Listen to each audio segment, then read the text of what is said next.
Te fez chegar ao Atacama, esse desafio? Em 2020, eu tinha planejado isso, que eu ia ao Atacama como desafio.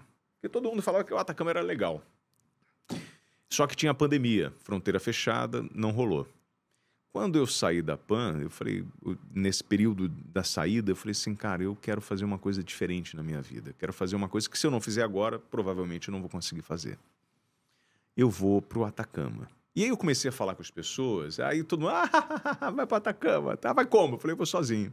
Vai como? Eu falei, vou sozinho. E ninguém acreditava.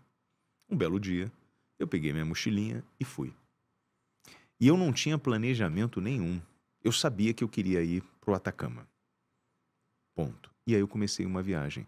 E aí, no início dessa viagem, nos primeiros 100 quilômetros, quando eu saí de São Paulo, depois eu saí do Rio, parei em São Paulo, dormi, e eu, nos primeiros 100, depois da cidade de São Paulo, começou a chover o mundo. Eu peguei, sei lá, 800 quilômetros de chuva na cabeça. No primeiro dia. É para desanimar o cara, pro cara desistir, né? E aí, nesse trajeto, você fica muito isolado no teu capacete, conversando com você. E eu entendi que eu tinha um propósito nessa viagem, que eu não sabia qual era. Eu já estava gravando alguns vídeos motivacionais, falando de mim, da minha história, ou seja, daquilo que eu acredito. E aí eu comecei ali a entender essa viagem.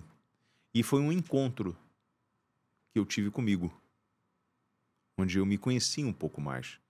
Porque você imagina que você está no deserto, não tem um passarinho, amigo, não tem uma mosca andando. São imagens cinematográficas. Você está no nada, no meio do nada. Não tem nada, Zé. É só paisagem e silêncio. E aí você começa a conversar contigo.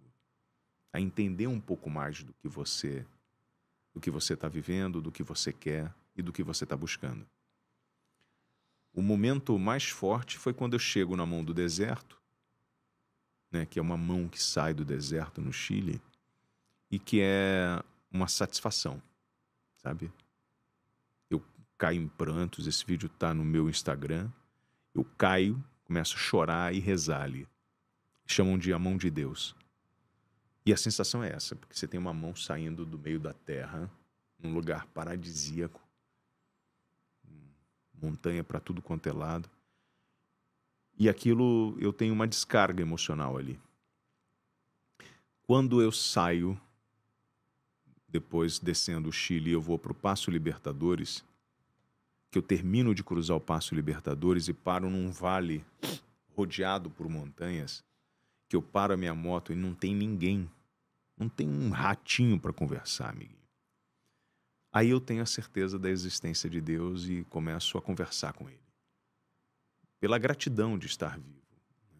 Eu sou um menino do subúrbio, muito sonhador, que eu queria muita coisa. Você falou sobre realizar sonhos, né? Eu queria muita coisa, eu consegui realizar tudo aquilo que eu planejei na minha vida, tudo. Eu consegui um bom carro, uma boa casa, uma boa família. Eu conquistei tudo o que eu queria, Zé. E chegou a hora de expandir um pouco a minha consciência e pensar um pouco sobre tudo aquilo que eu fiz. Porque a gente trabalha muito, né? A gente passa uma vida trabalhando. Gostou desse corte? Agora não se esqueça de se inscrever no canal, dê um like, compartilhe e ative o sininho. Aí você sabe de tudo do Cheguei Podcast, o podcast do Garotinho.